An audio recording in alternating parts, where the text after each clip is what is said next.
Faqatgina pokiza so'zlarni gapiraman. Lag'u behuda so'zlarni tark qilaman, taqsh so'zlardan uzoq bo'laman, so'kinish g'iybatlardan, namimalardan uzoq bo'laman. Bugun hamma ishimni tartibga keltiraman.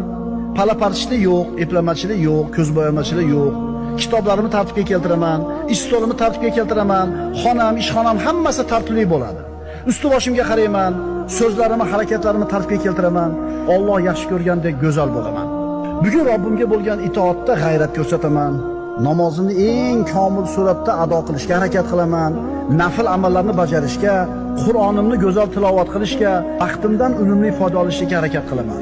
Odamlarga yaxshilik ulashaman, kasal ziyorat qilaman, janozaga qatnashaman, adashganga yo'l ko'rsataman, mazlumning yonida turaman, och qolganga ovqat beraman.